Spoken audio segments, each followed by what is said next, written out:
campus. And I think that some of you may have actually been at some of our meetings to give training to us. So it's kind of nice just to kind of have that reciprocal relationship. So I'm going to start off with some information on really what we provide, what kind of training we provide for personal safety, personal protection, and also as a site or a facility. So I realize that across campus, a lot of us have different spaces that we occupy.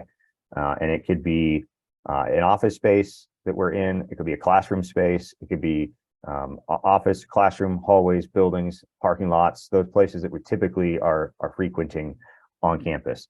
And we each have different individual concerns based off of where we're at and what our situation is. So not everybody has the same looking space or the space that operates the same way. So in that being said, to kind of lead up to what we provide is training that helps address, and it doesn't take away all the risk, but it can help alleviate some concern in the sense that we can walk through those spaces with you. We can highlight different things that maybe you hadn't thought of before that actually can provide some extra level of security in those spaces.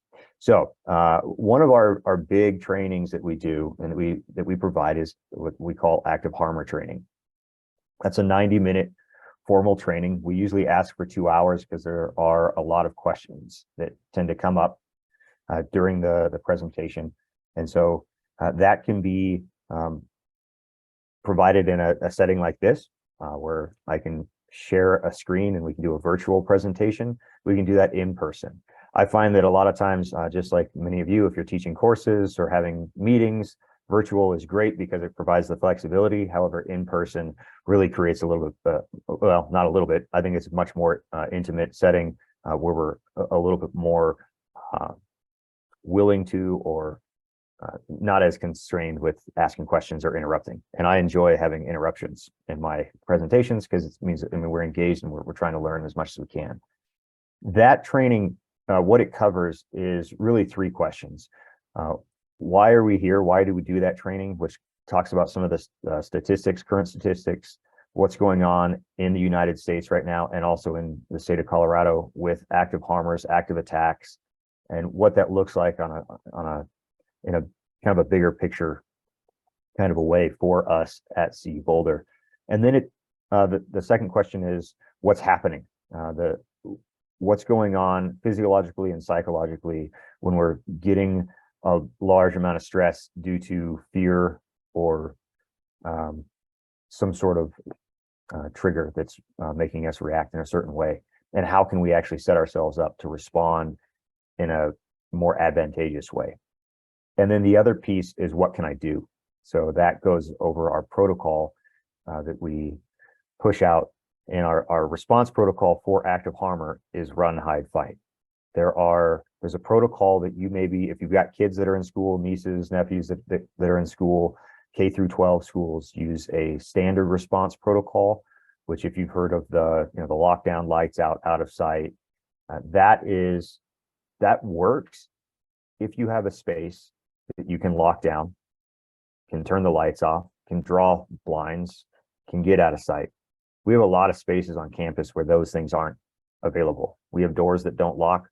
We have doors to rooms that are completely glass. And so it's not, it doesn't work the same. So we don't use standard response protocol. We encourage that. Like if you have a space that you could do that with, absolutely use standard response protocol in that space. But we use the national protocol of run, hide, fight. And then we go through, what does that look like? What does it look like to run, hide, or fight? What are our options in that? What are we trying to pay attention to? And then there's the bigger piece that what I think is a bigger piece is what can we do preventatively to keep those things from happening at our schools and in our communities. And it's being able to observe concerning behavior. What are those concerning behaviors? And some of the reports that were done by the Department of Education and the Secret Service and the reports that they had put out, that really so much of the time people saw behaviors and they just didn't intervene. And so it's kind of getting into this practice of noticing the behavior and then doing something about it. And it's much more, right? We talk about the See Something, Say Something, which is a national program for preventing violence in your community. But really with a university context, we're so much more communal and knowing, and the fact that we know each other, that if we sense something is off, we should embrace, we should press in on that and do something with that sense. So that's the active harmer. And that's a 90-minute, we go into a lot of detail with some of the different studies that have been done by Department of Homeland Security, the FBI, and the ALERT program that's based out of Texas A&M. Actually, I think it's just University of Texas Extension program. The other things that we do after that, that's kind of like the baseline. We want people to have that before we kind of go dive into other like site assessments. We can do a walkthrough of your spaces with you, looking at what does the protocol look like in my space? How would I best, where would I run to? What are my options in running? Where could I hide? And if I needed to fight, how do I do that here in this space? And what tools might I have available to help me with that? And those are what we call site assessments or walkthroughs. We also provide something that's a little bit more higher level, which is a CPTED, crime prevention through environmental design. We can do security reports, which those look at a lot of different pieces of the actual physical environment. How is the building laid out? What does the view look like? Do we have visibility, line of sight? How do we gain more line of sight in those areas? What does the lighting look like? Things that facilities works really well on, but sometimes when our buildings were built 1950s, 1870s, right? Those things weren't really taken into consideration. It was much more aesthetically driven. So we look at how can we enhance that? So those are formal reports that while we can do some of the walkthrough and touch on some of those things, a formal report actually would send to facilities and get other people involved with making sure that we had some of these things in place to enhance our awareness in our space. After the presentation, I send out to the attendees, usually via whoever helped organize, a safety and security guide, which really you can take and walk through your spaces, looking at some of those best practices and tips for safety and seeing where do these work? Where do we have issues? Do we have specific questions related to these in our spaces? And then that usually helps drive the walkthroughs. After that, or even in conjunction with that, we have team members that help with an emergency operation plan. If you don't have one, we help you find start drafting one. We have templates that you can use. If you do have one, we can review those and take a look at them. And usually it's Colin Judkins right now and Gary DeYoung. And they would look at those operation plans to make sure that they made sense and fit with the university's, with our team's understanding and our expertise. They would make sure that was a feasible operation plan. And then you want to be able to practice that plan. When you have a plan, you want to be able to take it off the shelf, actually look at it, review it, train on it, and prepare on that plan. And we help you with that. We can help you with that as well. We do tabletop exercises where we look at any number of scenarios, and usually those are driven by you. These are the things that we're most concerned about. We're most concerned if there's a natural disaster, an active harmer in this particular wing. And then we can set up a tabletop exercise where we get in a room or we do a presentation like this. We take a look at the layout of the space, and we kind of walk through an emergency situation. And what is each person's role in that? Based on the plan that we had set up, who's most affected? What's our communication plan? Who are we supposed to contact? We have a phone tree.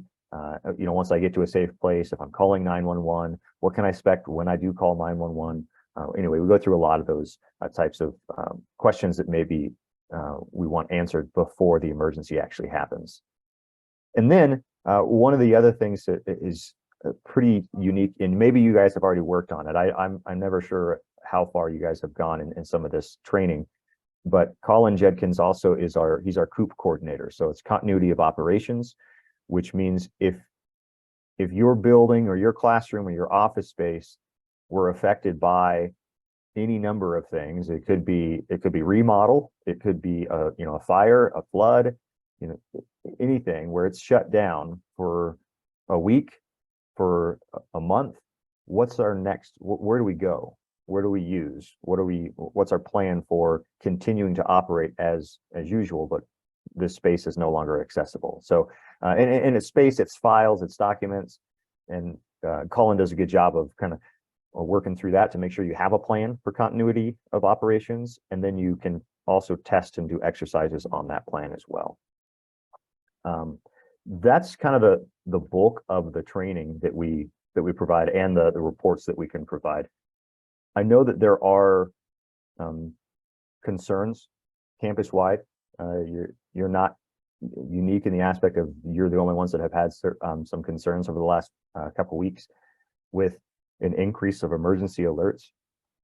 I do want to mention, just in terms of, I think, providing some context for those alerts, and it's made my job really busy, which is great. I enjoy what I do, and I love meeting new people, seeing new faces, and being able to provide this training. But the last few weeks, I probably was doing 2 or 3 trainings a year, and I've done, I don't know, probably 15 in the last couple of weeks, which is great. But the reason that people have this heightened level of concern, at least from what I'm gathering, is we had 3 significant emergency alerts in a short period of time. Within, I mean, it was 1 week we had 2, and then the very next Tuesday we had another one. And what was the reason that you saw that increase in activity was because of the bubble, right? We had this sphere that we were, we had campus community, and we had this little sphere, and we were notifying our campus community when there was something going on within our campus property. Our community wanted more than that. And this was really spawned by the King Soopers shooting, where our community wanted to know, hey, that's still really close to our community, and we'd like to know when something like that is going on through our emergency alert system. So we expanded that sphere. And that's one of the reasons why, when you had something going on at the Millennium, something up on the hill, we had Boulder High School, that we were notified that these things were happening. So it really wasn't an increase in activity. It was an increase in our messaging to let folks know about that activity. And there's been a common theme of questions about what should we do when we get that messaging in our space. And the unfortunate, I'm going to start with the bad news. The bad news is I can't be specific on what you should do. In our active harmer training course, one of the things that we highlight and really press is that safety and security is the primary responsibility is on each individual. And that's why we like giving this presentation, and we're going to give messaging. The campus is going to, if we know that something's happening, that there's a safety or security risk, we're going to provide the messaging. But we're messaging 40,000 people, and we can't tell each one of those 40,000 people what is the best action that they need to take. And so it takes a little bit of personal responsibility, knowing where I'm at in proximity to what's going on, and what the best course of action is for me in my space. Now, we can run through certain scenarios so that it kind of helps clarify what that might look like. But again, those scenarios can be built out into a tabletop exercise. The other piece that required some specific attention from our big boss, Pat O'Rourke, was the messaging on lockdowns. And that was, buildings cannot decide, right? And I think his term was unilaterally decide to lock down a building unless they've had approval, which the approval is interesting because we would notify you that we were locking your building down. So the police department via Garrity Young, the chief of police, or access services would notify building proctors, people in the building. We'd get in touch with people directly affected and let them know we're locking your building down because of this threat. that's going on.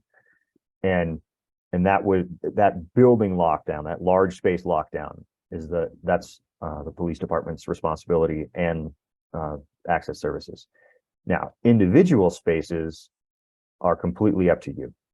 If you want to lock your classroom, if you want to lock your office, if you want to lock a dean's suite, like engineering center, they have a large dean's suite. If they want to lock that dean's suite down, they can do that.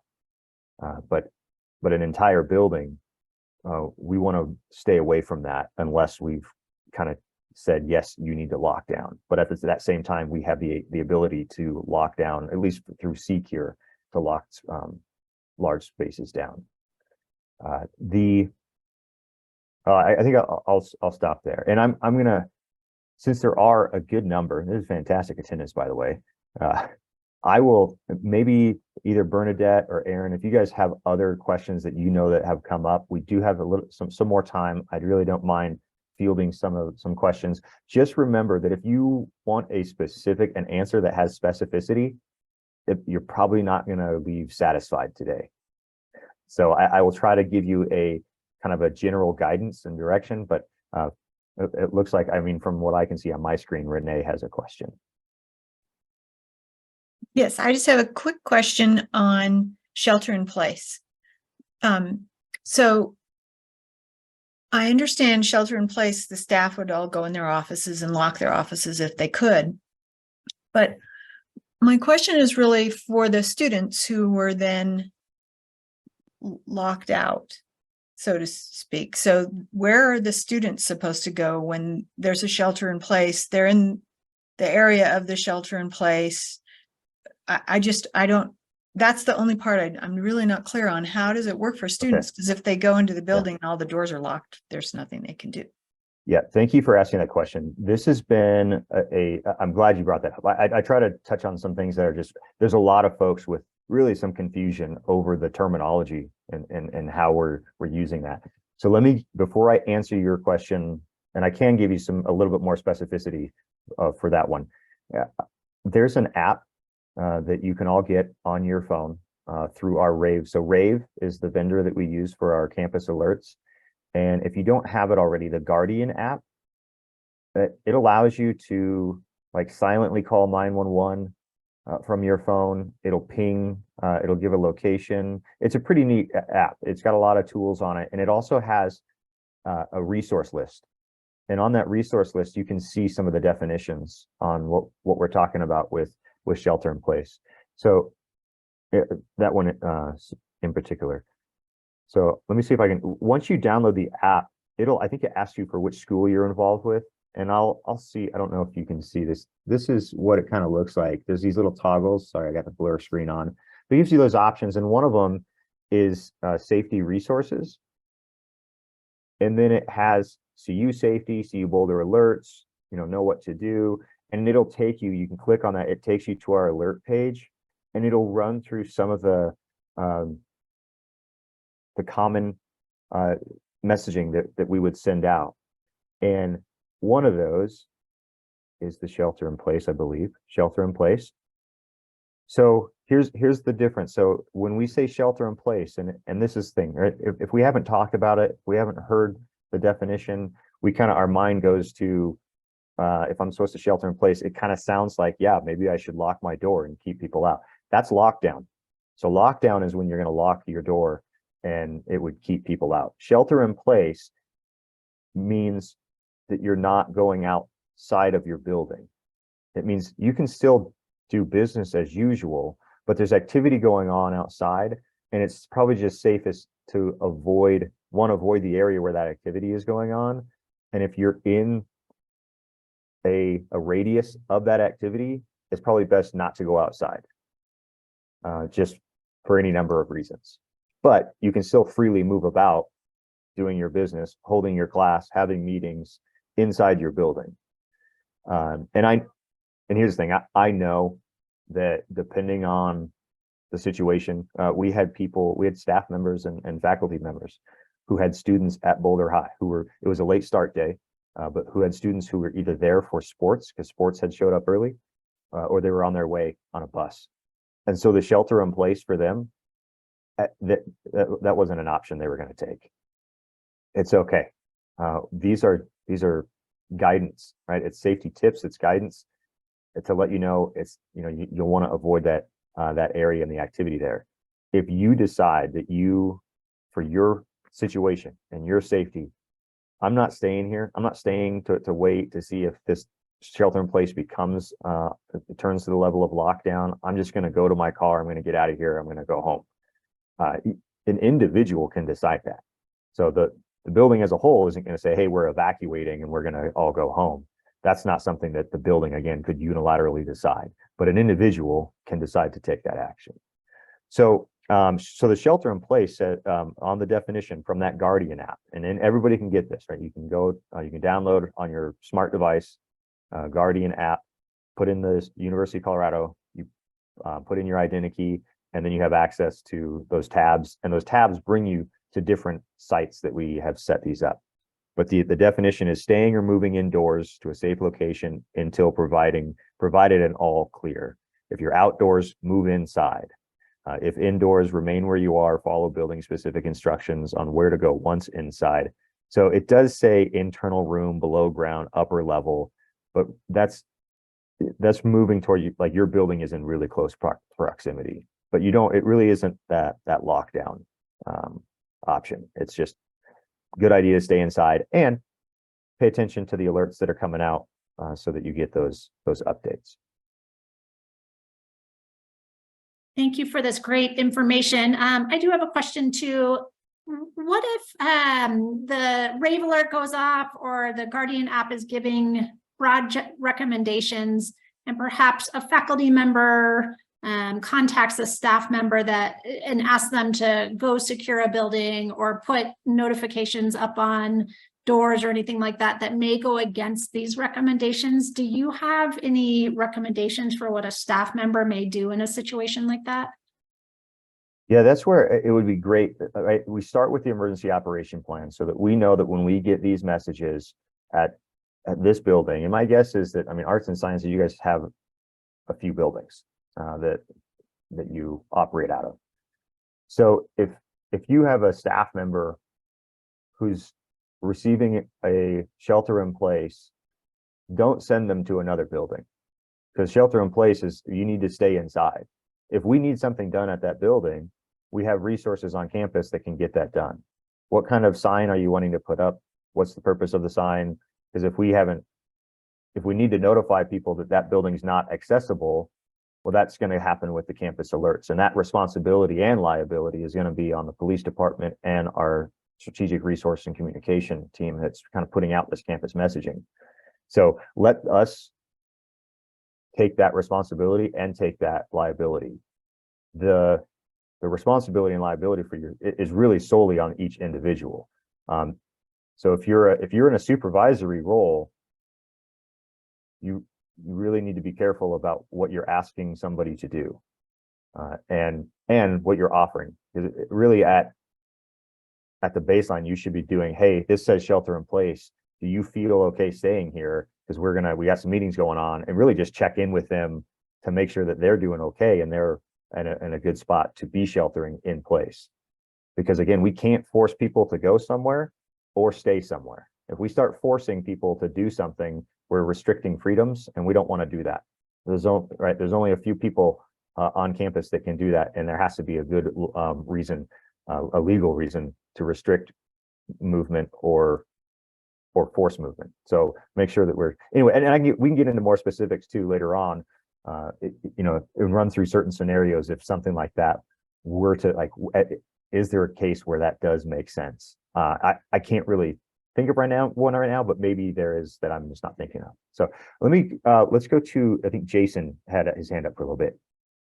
Yes, hey, thank you, Officer Zizz. So I don't expect you to go into specifics here, but you're no doubt aware that during one of the recent alerts, we had a large campus admissions program during that event. And so I wonder if we are engaged in discussions with either admissions and other folks about emergency protocols during a visit event or other public event where we've got a lot of visitors on campus. And if so, I know that we'd love to be part of that conversation. And I guess related to that, what are responsibilities to our off-campus guests? If you've got an answer for that during such an alert. Yeah, I think in general terms, it's just going to be help out.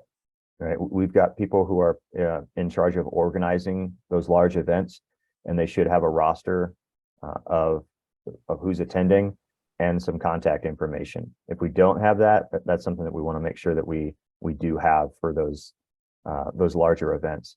For guests on campus, if you have whether it's a guest lecturer or just a visitor, really, if you get a message that's providing instructions and they're not part of our alert system, well, let's just make sure that they're aware.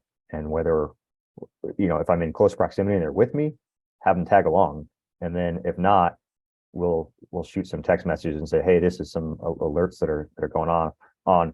And they can also follow those alerts if you send them to the alerts.colorado.edu. If they're not hooked up to the text messaging, or the laptops and the system that is OIT provides, they can follow those alerts and messaging from their phone via their web browser. Okay, let me just quickly follow up there, because Yeah. I think we probably do need to come up with a comprehensive plan. I know that during one of the events, the instruction from folks on campus was, well, it's not in the area, so we don't need to share that with our guests. And I don't know that was necessarily, I guess we need to have a discussion as to when it's appropriate to share that there is an issue in the area with on-campus guests, and when it's maybe appropriate to just withhold that information. And so I would just love to maybe touch base with you on as a host, let's say, of an event, what you'd like us to do. So I don't expect us to have that answer now, but would love to connect with you on just kind of host protocol in that event. Yeah, I think that sounds great. Yeah, if we're hosting a lot of folks, a lot of events, and we have that messaging going off, having some sort of protocol for how we're providing that message. If it's not directly affecting them, and it really, I guess you kind of go through, is that message going to be more detrimental than what they're doing right now? Right. And do they need to know now? Yeah. Or can we wait until, if it's not affecting that specific area? Anyway, there's a lot of different. I know. And yeah, I know. And it was one of those things where it was, we were somewhat torn. It worked out on that day, but want to make sure that we're better prepared in the future. Yeah, and there might be some specific scenarios that you kind of, hey, here's an example of providing the messaging, and great. All right, let's thank you. Kirsten. Hi, yeah, thank you so much for this presentation, and we'll probably reach out to you for training as well for our area. But I work in the physics department, and maybe this is too specific for this venue, but we sometimes have students that are in crisis that come to our office, or also we have community members that come to our office that have a theory about physics that maybe are, that's how it starts, but like sometimes those situations can get uncomfortable depending on how the person is acting.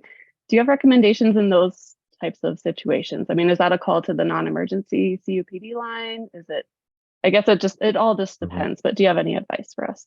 Yeah, and this is great. And we'll cover this again when we do the active harmer training. When we observe concerning behavior, really the best moment to address it is immediately.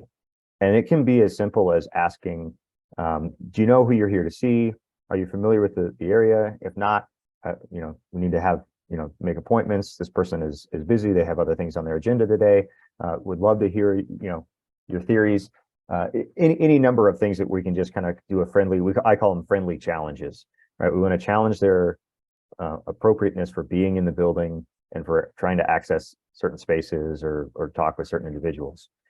And after that, if we don't feel we have the skill set to continue the conversation, have the conversation, challenge the person, ask them, to leave, yeah, you can absolutely call non-emergency. If the person is more aggressive, verbally aggressive, or refusing to follow your guidance or requests, Yeah, you can call the 911. This person is being verbally aggressive. That, right, if I feel threatened, there's probably a reason for that, and we need to trust our intuition, and we can call the police department.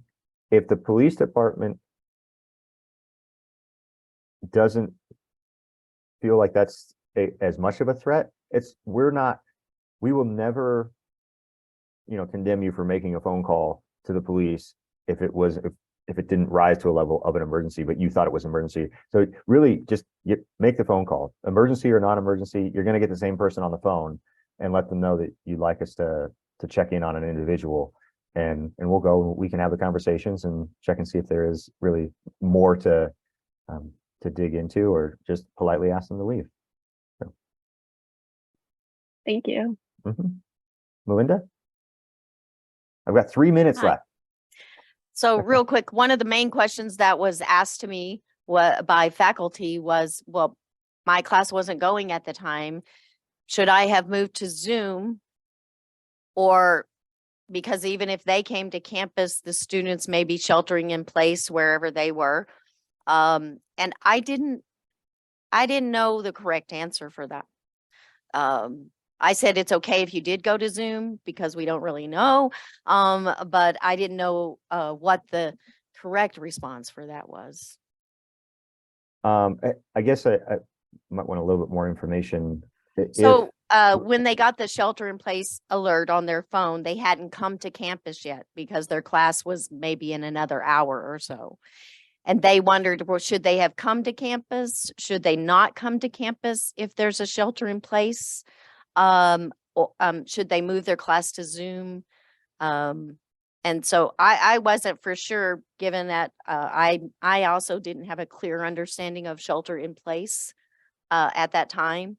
So I didn't really know how to answer them. But their worry was, if there was a shelter in place on campus, should they come to campus or should they wait? So on this, I'll just address it specifically with the Boulder High, where the shelter in place was taking place. It didn't affect arts and sciences. The few places, the campus property that was affected was the housing area along Boulder Peak Path. If your class was being held somewhere in that area, yeah, let's make a Zoom option if it's not already an option. I know there are a lot of classes that provide either or. You can come in person or you can hook up to Zoom. We'll take attendance either way. I don't know what those classroom procedures are that you all have, but if there is a Zoom option and somebody doesn't feel safe coming into campus, if Zoom is appropriate, yeah, let's let them in on Zoom. But at the same time, that area for arts and sciences, whether it was Eaton or physics, those areas weren't affected. Yes, you can still access campus from all. Really, the only area that was affected was if you were coming up 17th Street from Arapahoe, that you would have been stuck in some traffic. You would have been rerouted. They still could have made it into campus, but they just would have been rerouted. And police had set up those borders to make sure that shelter in place area was being routed. I thought they did a pretty good job down there. So in that instance, when you see the shelter in place, there should be a little map that shows you these are the affected areas. If your area is not affected and you got classes coming on, hey, class is still scheduled as usual. But again, I can't force you to be here. You're Right. and then if we make Zoom, if Zoom is already an easy option, I don't know. Again, that's going to be more of the academic side of your procedures and what you offer. But in terms of that, it shouldn't have affected, right? Because I use the term business as usual, but at the same time, it is as usual, but we have this heightened sense of alertness, which doesn't feel normal. And it shouldn't, because we're supposed to stay aware of what's going on. Okay. Thank you so much. I am sure that additional questions will come up. They always do. I'm happy to answer questions and provide some guidance or insight as we go along. And then hopefully we can set up some time where we're providing training. I do have recorded Zooms that have been shared across campus. If we can do it live or do webinar based type stuff where you can record it and then share it out. So Well, I know you've got a hard stop right here at noon. So on behalf of all of us, we'd like to extend our sincerest gratitude for joining us and providing all of your insights. And we're really looking forward to continuing the conversation. So thank you so much, Sergeant Zizz. Absolutely. You all take care. Yeah. And I'm going to turn it over to Bernadette to kind of wrap up our meeting. So Bernadette, go ahead. Thanks, Erin.